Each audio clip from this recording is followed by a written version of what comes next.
Bonjour à tous, j'espère que vous allez bien, que le Seigneur vous bénisse et vous fortifie. J'avais juste un petit court témoignage avant de commencer la louange. Je voulais rendre grâce à Dieu pour cette nouvelle année. Parce que hier, maman m'avait dit d'aller la remplacer pour le ménage.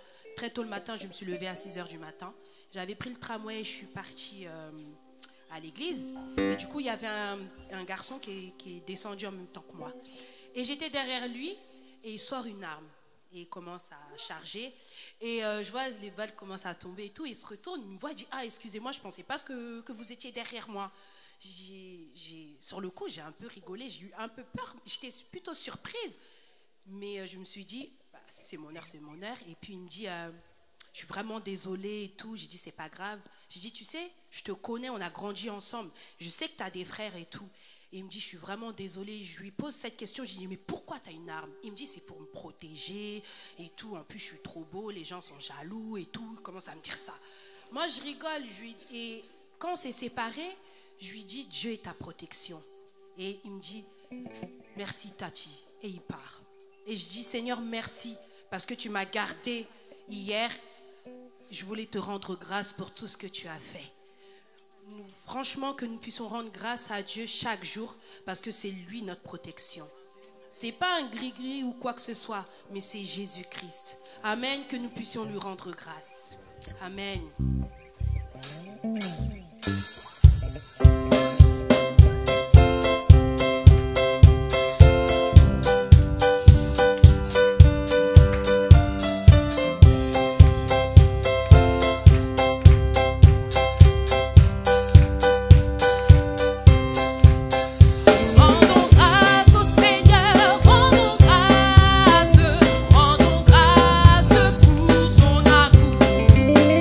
Rendons grâce au Seigneur.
qu'il a fait pour toi.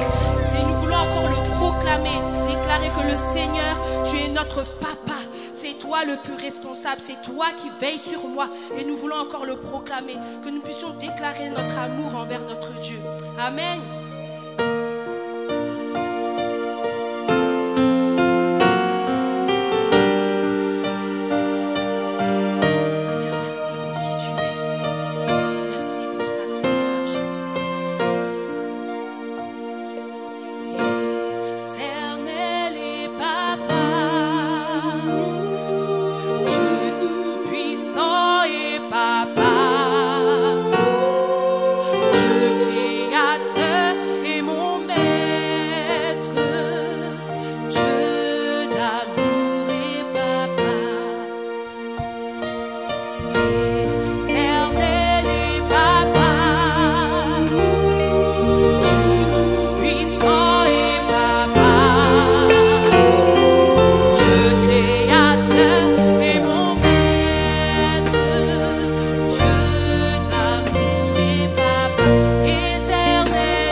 Éternel et papa.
je t'aime, oh, mon Dieu, je t'aime, tu es mon papa.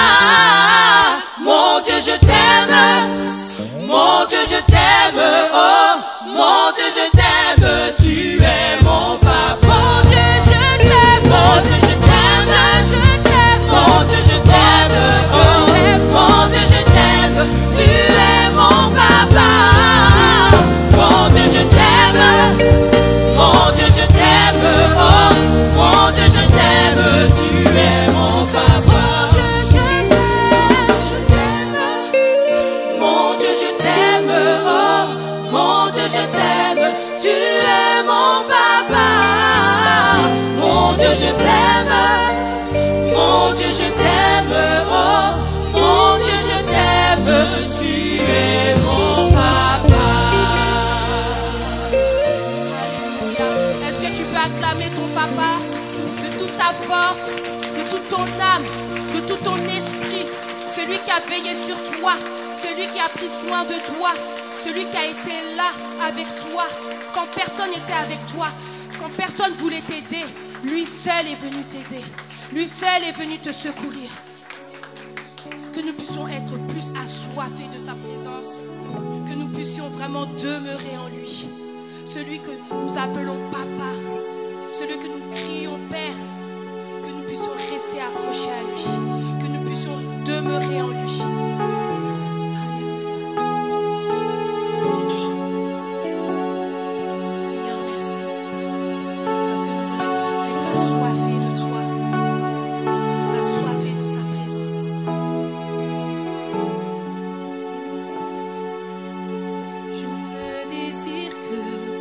Toi,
Amen. Dieu soit béni.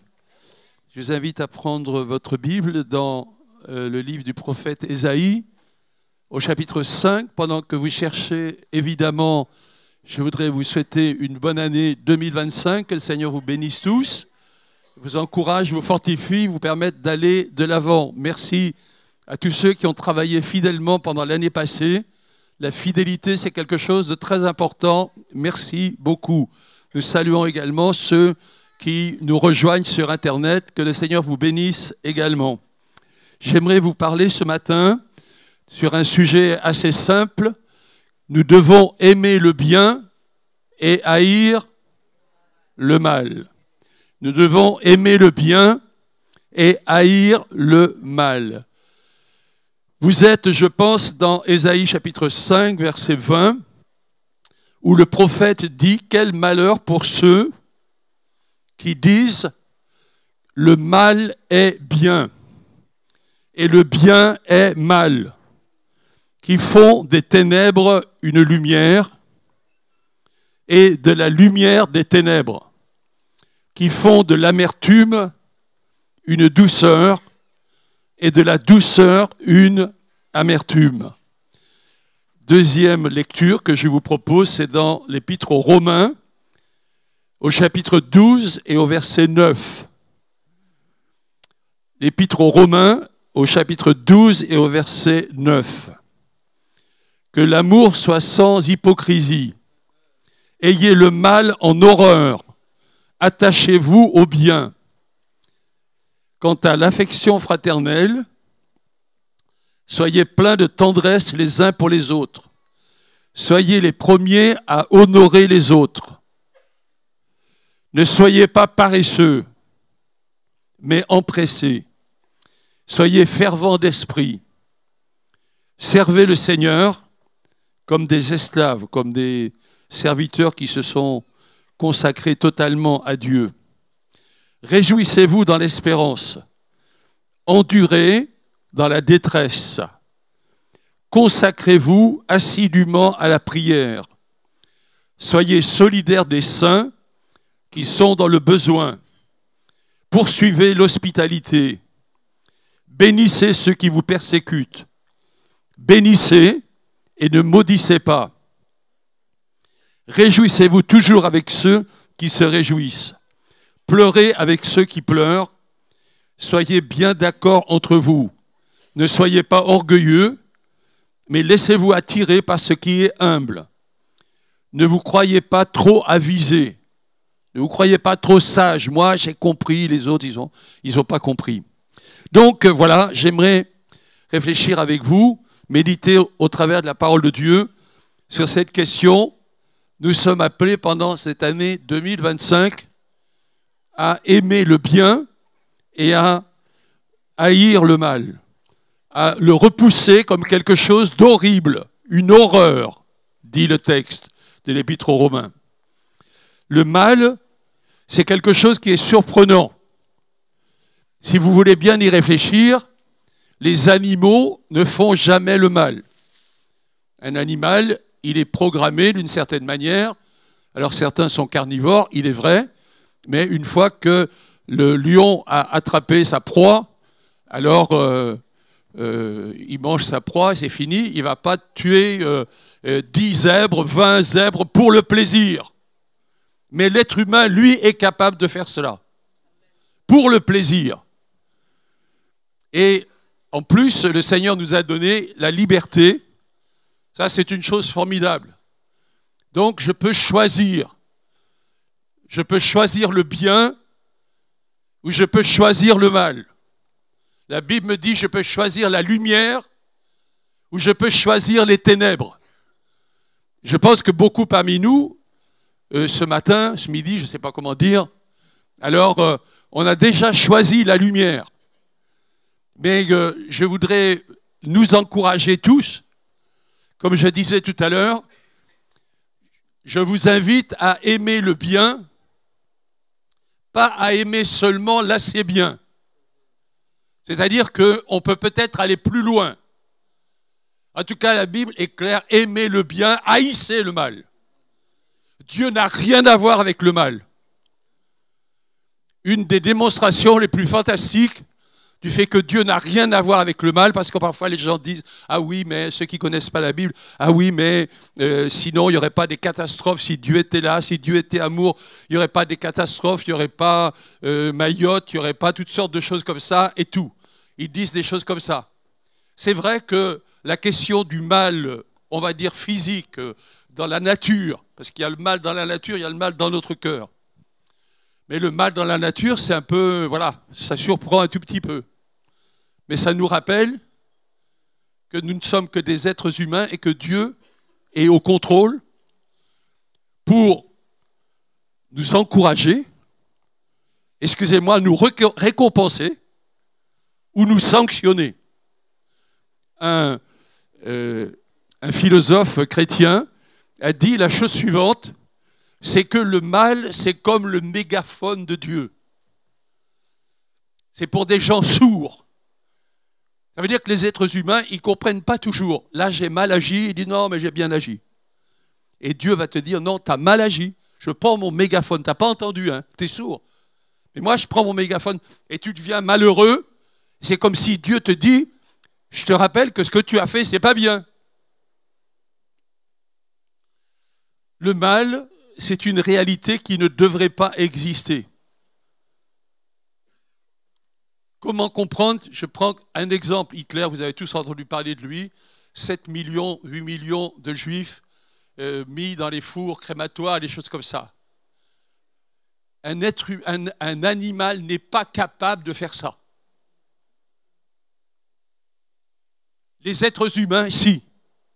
Vous allez me dire, oui, mais c'était Hitler. C'était une pourriture et tout ça. C'est vrai, il y a des pourritures.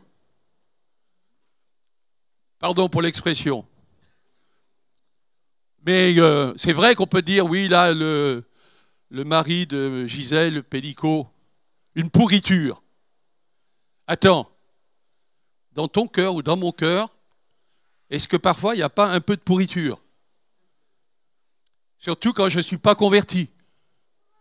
Et c'est pour ça que la parole de Dieu envisage les choses autrement que les êtres humains.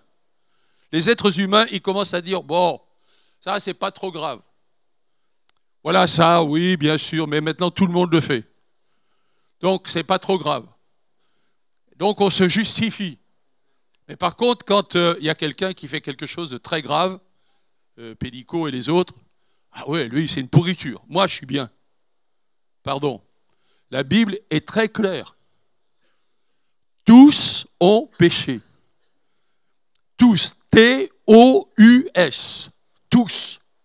C'est-à-dire que la question du péché, ça te concerne et ça me concerne. Ou ça nous concernait. Mais même en tant que chrétien, alors je pense que je veux être très clair. Nous sommes chrétiens. Dieu est un Dieu d'amour. Il nous a pardonné nos péchés. Le pardon, c'est facile. C'est-à-dire que Dieu nous aime tellement qu'il est prêt à nous pardonner dès que nous nous tournons vers lui et que nous disons « Mais Seigneur, je te demande pardon pour mes péchés, alors je suis pardonné. » Je racontais tout à l'heure une histoire. J'ai revu ça hier soir, une émission vraiment, un témoignage vraiment formidable. C'est un Iranien. Et cet Iranien, il était djihadiste. Donc déjà, à 12, 13 ans, 14 ans, il était engagé, il avait l'idée, je veux plaire à Allah. Et donc, les adversaires d'Allah, on les pend. Et il faisait partie de ceux qui faisaient mourir les autres. Il était prêt à donner sa vie. 14 ans. Il est prêt à être martyr. Et donc, à l'époque, donc en Iran, Irak, etc., c'était un temps de guerre. Il y avait des mines partout et les militaires réquisitionnaient les gens en disant « Mais si certains veulent nous aider, c'est vrai que c'est au risque de votre vie, mais si vous voulez créer le passage, alors vous allez être les premiers. Malheureusement, si vous tombez sur une mine, vous êtes mort. » Et le gars de 14 ans, il dit « Moi, je suis prêt. » Et donc, il va voir le chef et il dit « Moi, je suis prêt. » Et le chef est prêt à le prendre. Mais le père, son père, dit quoi? T'as 14 ans? Tu veux mourir déjà avec les mines? Ça, non. Voyez le type de gars que c'était. Donc, comme sa vie était compliquée, il se retrouve en prison avec un chrétien. Et là, il a l'idée, je vais le tuer, lui. Et puis, le temps passe et tout ça. Et un jour, il a une expérience bizarre parce qu'il avait déjà une expérience des démons, des choses comme ça. Et dans sa prison, il y a un démon qui apparaît. Et là, il essaie de le chasser. Et alors, il essaie d'utiliser différents noms. Je vous laisse imaginer lesquels. Et le démon, ça ne le gêne pas du tout. Au contraire, je te chasse au nom d'eux. Et le démon, il se rapproche un peu plus. Et là, il est vraiment désemparé. Et puis, à un moment, il a une idée, parce que quand même, il a un peu entendu parler de Jésus. Et il dit, je te chasse au nom de Jésus. Là, le démon, il disparaît complètement. Il dit, waouh, ça, c'est surprenant. Et donc là, ça me trouble vraiment. Jusqu'au jour où Jésus va lui apparaître. Et là, il sent que c'est terrible. C'est un meurtrier, c'est un assassin. Et donc, il se réfugie dans le coin de sa cellule et il dit, est-ce que tu peux me pardonner? Lui, il pensait, c'est pas possible. Et Jésus, qui lui est apparu, lui dit, oui, je te pardonne. Il écrira un livre plus tard. Et le livre a le titre suivant, aussi facile que boire un verre d'eau. C'est-à-dire être pardonné, il suffit que tu demandes pardon. Et voilà qu'il réalise que Jésus lui a pardonné, même les choses horribles. Donc on peut très mal commencer, on peut être dans le mal, mais on peut demander pardon.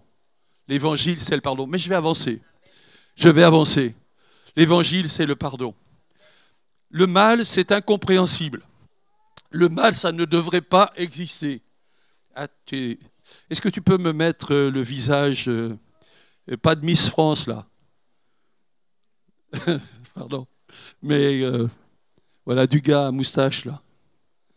Bon, vous avez tous reconnu. Mais j'ai mis à côté un verset biblique. Jean 17, verset 9. Le cœur est tortueux, le cœur de l'homme, le cœur de la femme. On n'aime pas beaucoup parler de ça. Je disais tout à l'heure, est-ce qu'à la télévision, vous avez seulement entendu le mot dont je vais vous parler tout à l'heure? À la télévision, vous entendez souvent Macron. On a entendu beaucoup Barnier. Là, on entend tous les autres, là. Hein? Donc, voilà. Mais est-ce que depuis une année, à la télévision, moi, de temps en temps, je regarde des infos, vous avez entendu le mot péché? Jamais. On est dans un monde où il ne faut pas parler de péché. Mais ici, dans l'Église, alors nous allons parler de péché. Est-ce que tu peux dire péché? Oui, parce que la Bible insiste beaucoup là-dessus. C'est-à-dire que derrière le mal, il y a le péché. Et derrière le péché, il y a le diable. Dis le diable. Ah oui, parce que je vais vous dire que je dois aimer le bien et que je dois haïr le mal. Mais beaucoup, on est plus ou moins d'accord, même l'inconverti, il est plus ou moins d'accord avec ça. Et il va dire, mais moi j'essaie de faire le bien. Mais parfois le bien, ça se résume à pas grand-chose. Mon frère est à la campagne et il me racontait qu'il a rencontré une de nos voisines qui était âgée, 80 ans, quelque chose comme ça, 85 ans. Et mon frère lui parle de l'évangile et il lui parle du péché et tout ça. Et donc il lui dit, mais ça serait bien que vous vous repentiez de vos péchés. Et la brave mamie dit, ah non, mais moi, j'ai jamais fait de mal à personne de toute ma vie. Waouh! Évidemment, ça dépend de ce qu'on appelle péché. Mais moi, je voudrais te dire un truc. Dans la Bible, le péché, c'est quoi? Dans la Bible, le péché, c'est la transgression de la parole de Dieu. Et ça donne une signification particulière. Parce que dans la parole de Dieu, il y en a des quantités de commandements. En sorte que si tu voles, c'est un péché. Si tu tues, c'est un péché. Mais par exemple, si je me réfère à Romains chapitre 12, ayez le mal en horreur, attachez-vous au bien. Quant à l'affection fraternelle, soyez pleins de tendresse les uns pour les autres. On est à la fin de 2024, au début de 2025. Première question avec ce commandement-là. Est-ce que tu peux dire que pendant l'année 2024, et est-ce que je peux dire, je me mets dedans, alors j'ai été plein de tendresse avec tous ceux qui m'entourent? Est-ce qu'il y a quelqu'un qui peut dire, moi j'ai été plein de tendresse à l'égard de tout le monde pendant l'année 2024? Levez la main s'il vous plaît. Donc tu sens que même moi je ne lève pas trop la main, quoi. Parce que je pense que de temps en temps je me suis un peu énervé avec ma femme ou je ne sais pas quoi. Alors que je vous confesse mon péché. Donc voilà. Tout ça pour vous dire que si on prend la parole de Dieu telle qu'elle est, il y a plein de choses où nous voulons faire le bien et nous ne voulons pas faire l'assez bien. Donc là, peut-être qu'on peut améliorer les choses, plein de tendresse les uns pour les autres. Soyez les premiers à honorer les autres. Ça veut dire, ah oui, je te remercie beaucoup. Vraiment, je vois que tu as fait beaucoup de choses. Ou alors, quelqu'un disait je crois que c'était à la radio, on entendait ça, que c'est bien de râler. Est-ce que c'est bien de râler? Moi, je ne pense pas que c'est bien de râler. Mais soi-disant que ça faisait du bien. Le psychologue qui racontait ça. Mais la Bible me dit que non, c'est pas bien de râler. Dernièrement, donc, c'était les vacances, moi j'avais mes petits-enfants là. Et donc, il y en a un, il a 12 ans. Je lui dis, tu peux mettre la table? Il dit, ah non, faut pas demander. Pourquoi on me demande à moi? Ah non, faut demander à mon frère. Espèce de râleur. Aimer le bien et haïr le mal. Parfois, ça va jusque dans ces domaines-là. Jusque dans ces domaines-là. Consacrez-vous assidûment à la prière. Ah oui, mais moi, le mardi soir, non, je préfère regarder la télé. Il y a la réunion de prière ici, mais la Bible pourtant te dit d'être assidu à la prière. Et Jean Aubin et Descamps disent Amen. Donc voilà. Le cœur est tortueux, par-dessus tout, il est incurable. C'est Jérémie 17 qui dit ça. Nos cœurs sont des cœurs humains. Le péché, il est vraiment très profond en nous. Le mal, il est très profond en nous. C'est pour ça que nous avons besoin de la parole de Dieu. C'est pour ça que nous avons besoin de l'Église. C'est pour ça que nous avons besoin d'être aidés parfois. C'est pour ça qu'il y a des pasteurs. Et que si vous avez des problèmes, vous ne savez pas trop, c'est bien de leur dire, mais pasteur, j'aimerais bien venir parler avec vous de mes problèmes, parce que là, je ne sais pas trop comment faire. Il y a des choses délicates, difficiles. Hébreux chapitre 3, verset 10, c'est Dieu qui parle, qui dit « Je fus indigné contre cette génération, et je dis, leur cœur s'égare toujours, et ils ne connaissent pas mes voies. » Leur cœur s'égare toujours, ils ne connaissent pas mes voies. J'avais prévu éventuellement, mais je vais tourner mes pages et je vais en tout cas aller dans Romains 7. Que le problème avec ce que je vous dis là maintenant, c'est que c'est bien de dire, et je pense que beaucoup vont dire, Ouais, le pasteur, il a raison, c'est des versets bibliques. Moi, je veux aimer le bien et moi, je veux haïr le mal. C'est normal, je vais le faire. Ok, c'est bien. Mais, je voudrais vous dire que ce n'est pas si facile que ça. Et c'est pour ça que je voudrais lire avec vous Romains 7. Et Paul, qui se met apparemment dans la situation qui était la sienne, quand il était non chrétien, Paul dit, je le sais, rien de bon n'habite en moi, c'est-à-dire dans ma chair. Dans notre situation naturelle, le bien n'est pas quelque chose qui va de soi. Le mal, je cherche les plaisirs, je cherche à profiter, je cherche éventuellement à me venger, c'est quelque chose qui semble naturel. C'est comme en nous. Et donc, Paul dit, je sais que rien de bon n'habite en moi, dans ma chair, c'est-à-dire dans ma nature, dans mon état naturel d'inconverti. Car il est à ma portée de vouloir, mais non pas de produire le bien. Je le veux. Est-ce que je le fais? Peut-être je le veux et je ne le fais pas. Et c'est ce que Paul est en train de nous dire là. Je fais ce que moi, je ne veux pas.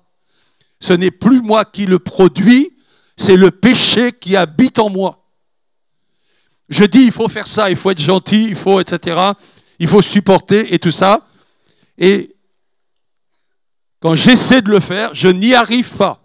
Écoutez-moi bien. Quand tu es chrétien, pour faire le bien, il peut y avoir deux techniques. Il peut y avoir deux techniques pour les êtres humains, même parfois pour les chrétiens. Imaginez, quelqu'un, il est ivrogne. Il a sa bouteille là, et il dit, je suis décidé, bouteille, je ne boirai pas de toi. Tu as bien entendu, je ne boirai pas de toi. Je ne boirai pas de toi, je ne boirai pas de toi. Glou glou, je bois de la bouteille. Parce que le mal est en moi. Tu peux lutter comme ça. Mais dans la Bible, il y a une autre manière de faire le bien. Ces bouteilles, je sais que voilà, j'ai des tendances alcooliques, mais maintenant, moi, je veux plaire à Dieu. Alors, je ne boirai pas de toi, mais Seigneur, s'il te plaît, il faut que tu m'aides. Parce que sinon, cette bouteille, c'est elle qui va gagner. S'il te plaît, je m'approche de toi, je veux chanter ta louange, je veux me tenir dans ta présence, je vais être baptisé en Saint-Esprit. Tu parles en langue et tout ça. Tu es rempli du Saint-Esprit, tu as dominé la bouteille. Amen. C'est comme ça que les choses se passent. C'est comme ça que tu vas faire le bien. C'est pas en luttant, parce que même en tant que chrétien, tu peux lutter, comme j'ai dit là tout à l'heure. Je pense que vous m'avez un peu compris. Je vais avancer. Donc, il peut y avoir tellement de choses qui correspondent au mal. Le racisme. J'ai mis à l'écran, peut-être tu peux me trouver le visage de cette jeune femme Tutsi. Les génocides. Comment c'est possible que des êtres humains pratiquent des génocides? Les êtres humains sur toute la face de la terre. Le génocide d'Hitler. Le génocide du marxisme révolutionnaire. Hitler, ça a duré 10 ans. Le marxisme révolutionnaire, on y est depuis 100 ans. Avec maintenant la Corée du Nord, avec la Chine, etc., etc. Encore que les choses se tassent un peu, encore que tu n'as pas trop intérêt là-bas à chercher à être chrétien, à prier vraiment Dieu très officiellement, des choses comme ça. On te surveille comme pas deux. On essaie d'enlever ta liberté. Et ici, donc, le génocide des Hutus, des Tutsis, pardon, des Tutsis fait par les Hutus. Imaginez des gens qui sont dans le même village depuis 20 ans, 30 ans. Et à un moment, pour des raisons X, Y, on prend une machette, un coupe-coupe avec une grande lame et tu coupes la tête de ton voisin que tu connais depuis 15 ans. Voilà ce que l'être humain il est capable de faire. En Afrique, en Europe, au Cambodge, hein, les Khmers rouges, c'était terrible. Les génocides, le péché. Le péché, pourquoi c'est le péché? Pourquoi Dieu est contre le péché? Parce que le péché, ça fait du mal à l'autre. C'est totalement opposé à la parole de Dieu qui dit aimer son prochain. L'enseignement biblique, il se résume à 2 commandements. L'enseignement biblique, c'est tout simplement aime Dieu, presque. Tu peux résumer comme ça. Maintenant, le 2e commandement qui est lié, si tu aimes Dieu, le Créateur, tu aimes ton prochain, la créature. Et donc, tu vas aimer ton prochain. C'est les 2 parties des 10 commandements. Dans les 10 commandements, il y en a 10, ce n'est pas difficile de calculer. Il y en a 4 plus 6. 4, c'est les commandements à l'égard de Dieu. Et 6, c'est les commandements à l'égard des êtres humains. Honore ton père et ta mère, etc. Ça aussi, c'est un commandement. Les jeunes, là, vous êtes là? Honore ton père et ta mère, c'est un commandement. Si tu n'honores pas ton père et ta mère, ça s'appelle du péché. Ça s'appelle du mal. Les jeunes, ils vont être fâchés contre moi. Mais ça fait partie de la parole de Dieu. Honore ton père et ta mère. D'ailleurs, c'est vrai pour les jeunes, mais c'est vrai pour les vieux. Hein? Parce que vous, là, nous, qui avons encore notre mère ou notre père, il est âgé et tout ça, tu t'en occupes pas. C'est un péché. Honore ton père et ta mère, ça fait partie de la parole de Dieu. Je suis en train de dire qu'il y a 6 commandements qui concernent les êtres humains, les 6 derniers. Mais les 4 premiers concernent Dieu. Ça veut dire que si tu n'as pas réglé ta relation avec Dieu d'abord, alors à l'égard des êtres humains, je pense que ça ne va pas marcher non plus. C'est pour ça que la question du péché, la question de la relation avec Dieu est si importante quand je dis « honore ton père et ta mère ». Des choses terribles. Le racisme. Parce que la couleur de la peau est un peu différente. Ah non, mais là, je vais mépriser. Est-ce que tu sais que la Bible te dit que tu ne peux pas haïr qui que ce soit? Quelle que soit la couleur de sa peau, quel que soit il est pénible ou je ne sais pas quoi, tu as le droit de haïr le mal, tu n'as pas le droit de haïr ton collègue de travail, ta femme, ton mari ou je ne sais pas quoi, ou ton copain de classe, le fait de, comment dire, d'harcèlement. C'est hallucinant. Des jeunes de 12 ans, 13 ans qui harcèlent les autres. C'est terrible. Donc voilà, le péché. Je parlais du racisme. À l'écran, peut-être tu peux mettre la diapo suivante. Des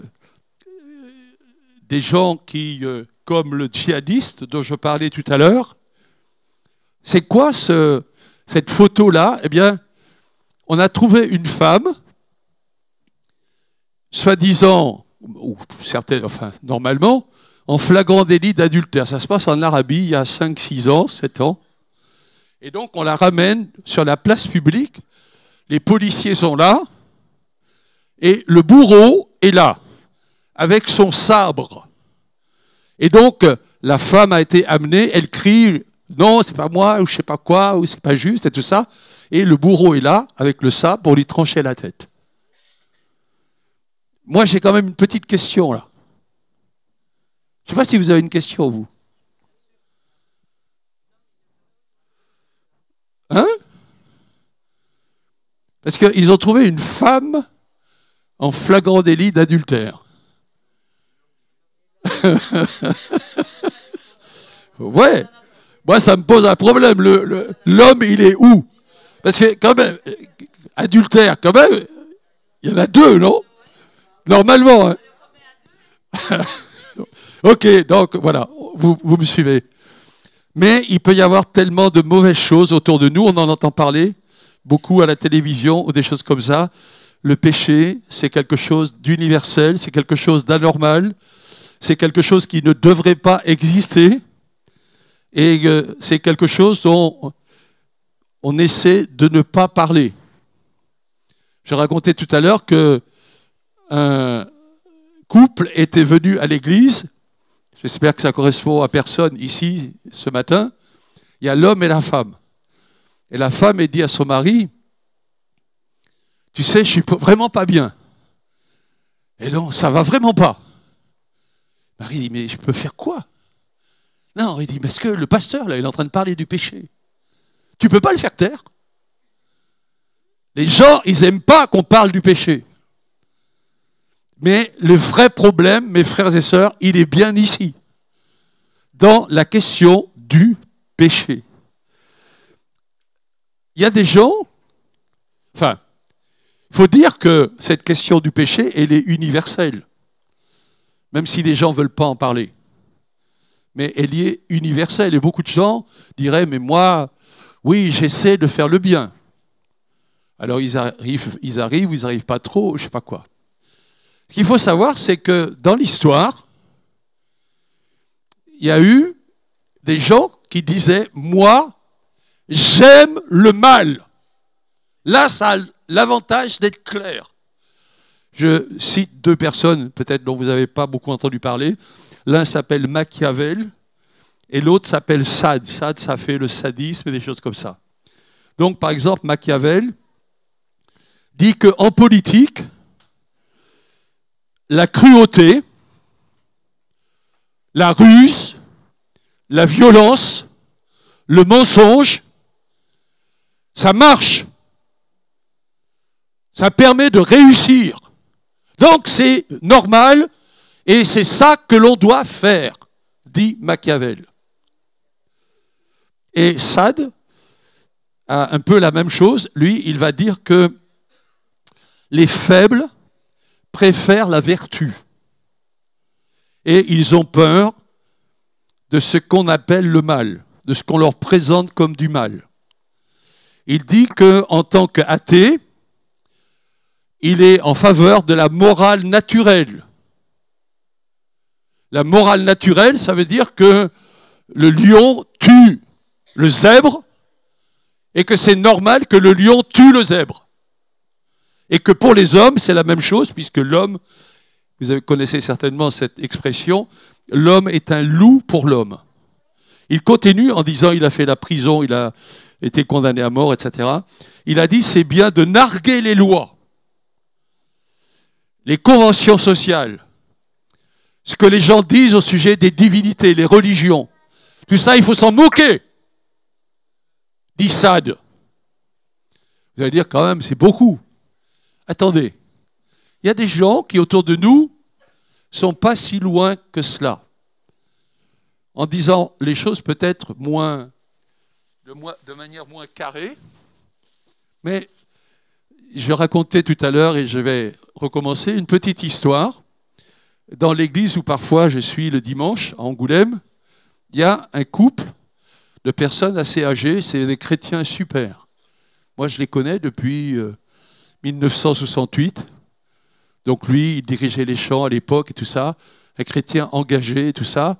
Voilà, ce pas des gens très riches, évidemment, mais des gens fidèles. Et donc, ils ont eu un enfant.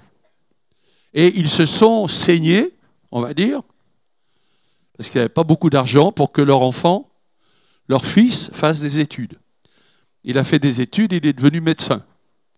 Il s'est marié, il a eu des enfants, mais il a dit à ses parents, s'il vous plaît, chez moi, vous ne parlez jamais de Dieu. Il y a quelque temps, il a convoqué ses parents en disant, j'ai quelque chose à vous dire. Ma femme a été malade et tout ça, je veux la laisser tomber. Et donc, j'ai trouvé une petite jeune de 20 ans, plus jeune que moi. Je vais divorcer d'avec ma femme et je vais me mettre avec la petite jeune femme. Et les parents, ils étaient interloqués. Il a dit, ah ouais, je vois là. Vous n'êtes pas d'accord, hein? Ah mais vous êtes des ringards. Maintenant, on est moderne. Moi, je suis moderne. Excusez-moi, mais tu viens à l'église et tu dis, moi, le bien, c'est le bien. Quelqu'un d'autre autour de toi dit, quoi, t'es ringard, toi? Je m'en fiche, je suis ringard si tu veux. C'est moi qui ai raison. C'est ce que Dieu me demande. Dis amen. Parce qu'il y a plein de gens, ils ont plein d'arguments pour vivre dans le péché, pour vivre dans le mal. Mais je vais aimer le bien et je vais haïr le mal. Et je vais prendre des positions claires et nettes, même si ça ne plaît pas à certaines personnes. Que le Seigneur soit béni. Je vais bientôt terminer. Je pense que donc nous devons faire le bien en vivant dans la présence de Dieu. Seigneur, j'ai besoin de ta lumière. Sinon, je suis dans les ténèbres. Et j'ai l'impression que ce que je fais est bien, mais peut-être ce n'est pas vrai. C'est pour ça qu'il faut lire la Bible. C'est pour ça qu'il faut venir à l'église. C'est pour ça qu'il faut venir aux réunions de femmes. Tu vas parler, ma sœur, ou ma jeune sœur, avec des sœurs chrétiennes qui savent ce que c'est qu'une femme chrétienne et comment elle vit. Et toi qui es un frère, tu vas venir aux réunions de frères, aux réunions d'hommes, comme hier soir, mais hier après-midi, il n'y avait pas foule. Hein. Voilà. Parce que les hommes, là, moi ce que je disais hier soir aux hommes, nous les hommes maintenant, là, on ne sait plus trop où on en est. Hein. Pardon, mais la Bible nous dit que l'homme, il est responsable dans sa famille. Autrefois, l'homme, il allait bosser, il ramenait l'argent dans la famille. Alors les choses ont changé, c'est pas trop mal, je n'ai pas dit ça. Mais l'homme, il a sa responsabilité. Les enfants, ils ont besoin d'avoir une autorité masculine. Ils ont besoin d'avoir l'autorité de maman, qui est là pour l'aider, pour l'encourager, des choses comme ça. L'enfant, il a besoin des deux. Et donc, il y a des choses que l'on ne sait pas trop, ou que l'on ne sait plus trop. Mais je reviens, et si tu réussis à la technique de me trouver la diapo, ça sera bien. J'aimerais t'indiquer 1 Pierre 3, verset 11. 1 Pierre 3, verset 11. Ah, tu l'as trouvé, c'est bien. Donc, c'est le texte biblique. Si tu veux faire le bien, il faut mettre la parole de Dieu en pratique. Le bien, c'est mettre la parole de Dieu en pratique. Le mal, c'est Dieu me dit ça, je ne fais pas ça. Ça, c'est le péché, c'est clair. C'est pour ça qu'il faut lire la parole de Dieu. 1 Pierre 3, si quelqu'un veut aimer la vie et voir des jours heureux, question à vous ici, qui veut aimer la vie et voir des jours heureux? Levez la main. Ok, merci. Baissez vos mains. Qui veut l'inverse? Je ne veux pas de jours heureux. Je vous provoque. Je sais bien que personne ne va lever la main, à moins que quelqu'un soit super maso, je ne sais pas quoi. D'accord? Donc, si quelqu'un veut aimer la vie et voir des jours heureux, oui, nous voulons ça. Qu'il préserve sa langue du mal et ses lèvres de la ruse. Qu'il s'éloigne du mal et qu'il fasse le bien. La face du Seigneur est contre ceux qui font le mal. Je sais qu'il y a beaucoup de jeunes parmi nous ici. Je redis quelque chose peut-être que j'ai dit il n'y a pas très longtemps, mais je le redis quand même. Vous êtes jeunes, il y a des enfants. Ok, l'enfant, il arrive 12 ans, 13 ans, les ados. Bon, déjà, un ado, il est un peu compliqué.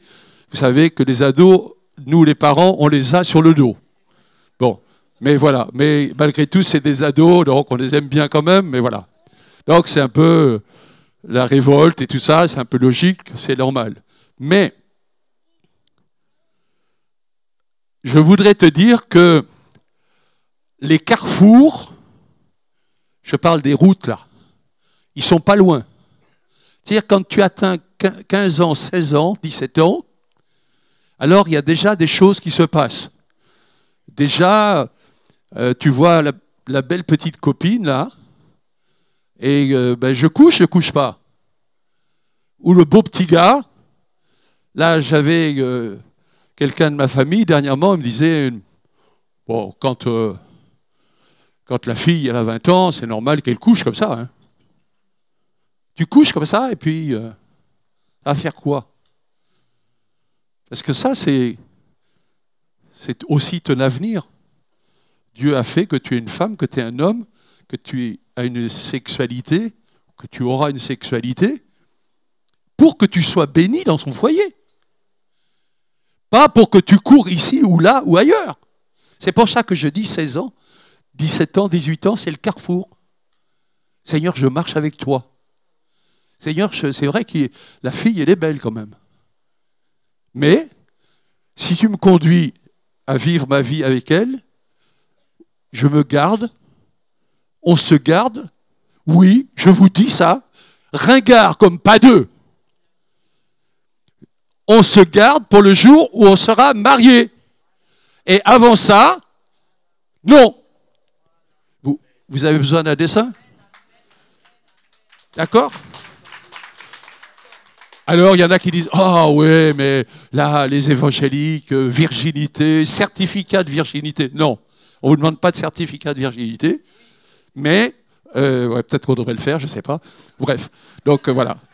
Mais en tout cas, moi, ce que je pense, c'est si tu te gâches comme ça, c'est pas forcément bon. Moi, je pense que c'est mieux. Tu dis, je suis chrétienne, j'aurai une relation sexuelle avec mon mari, point à la ligne. Avant le mariage, même pas avant le mariage, juste après le mariage à la mairie, mais je vais faire en sorte que la relation sexuelle, ça sera après le mariage à l'église. Après, bon, c'est la fête le jour du mariage. Voilà. Après, Dieu a fait la sexualité pour nous bénir. Mais tu peux tout gâcher. Tu vas me dire, oui, mais moi, je n'ai pas vécu comme ça. Ok, attends. Moi, je ne veux pas te décourager. Si tu as mal vécu, le pardon de Dieu est là. Aussi simple que boire un verre d'eau. Demande pardon au Seigneur et dis-lui, Seigneur, je recommencerai plus ça. Je vais marcher vraiment avec toi. Tu as fait en sorte qu'un homme, une femme puissent être bénis ensemble, mais à condition qu'il y ait la fidélité. Sinon, le temps va passer, le carrefour sera passé, et ça va déjà mal se passer. Parce que quand on pêche, c'est ce que le texte nous dit là. Quand on pêche, la face du Seigneur est contre ceux qui font le mal. C'est-à-dire, tu as mal agi, tu ne t'es pas repenti, tu continues. Pardon, mais Dieu va s'occuper de toi. Ce n'est pas parce qu'il ne t'aime pas.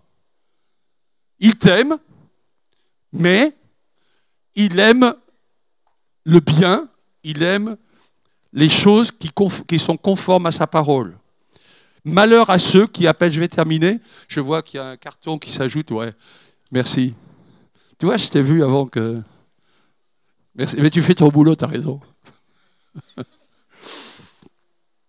Ésaïe chapitre 5, verset 20, malheur à ceux qui appellent le mal bien et le bien mal.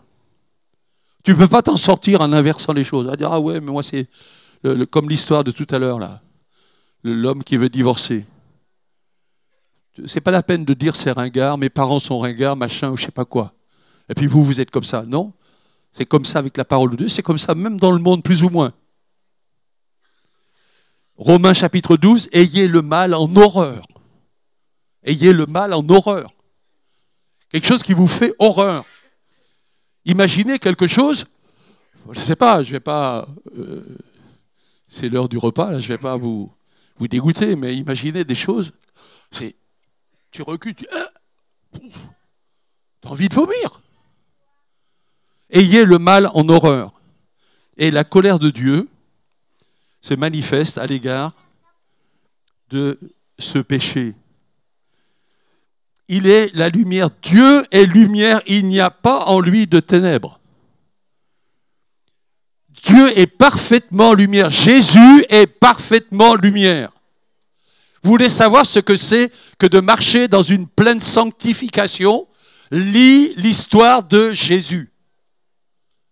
Il n'y a jamais rien qui ait un péché dans la vie de Jésus. Mais c'est le seul homme au monde. Et je voudrais presque terminer avec Habacuc, chapitre 1, verset 12, un magnifique verset. Les yeux de Dieu sont trop purs pour voir le mal. Les yeux de Dieu sont trop purs pour voir le mal. Dieu ne peut pas supporter le mal. C'est pour ça que s'il y a des choses qui ne sont pas bien passées dans ta vie, en 2024, dis Seigneur, je te demande pardon. Et je voudrais vraiment marcher dans le bien cette année. Permets-moi de haïr le mal. Seigneur, je veux vraiment marcher avec toi. Je vais m'arrêter là. Je vais vivre en imitant la personne de Jésus. C'est souvent une question qu'on peut bien se poser. Si Jésus était à ma place, que ferait-il quand on ne sait pas trop quoi faire? Je m'arrête là. Que Dieu vous bénisse. Je prie. Seigneur, merci parce que ta parole est une parole de lumière. Ta parole est une bonne parole. Ta parole est une parole d'épanouissement. Ta parole est une parole qui nous rend heureux. C'est ce qui nous était dit. Si quelqu'un veut voir des jours heureux, qu'il s'éloigne du mal et qu'il pratique le bien. Seigneur, je te prie pour chacun et chacune ici dans cet endroit qui est chrétien. Je te prie de le bénir et de lui permettre d'aller plus loin avec toi. Je te prie pour ceux qui sont sur Internet pour la même chose. Je te prie pour ceux qui m'écoutent et qui peut-être n'auraient pas encore donné leur vie au Seigneur. Le pardon est tellement facile à obtenir, comme boire un verre d'eau. Mais ensuite, nos vies sont vraiment changées. Et nous pouvons avancer en aimant le bien, en ayant de la haine pour le mal. Amen. Que Dieu vous bénisse.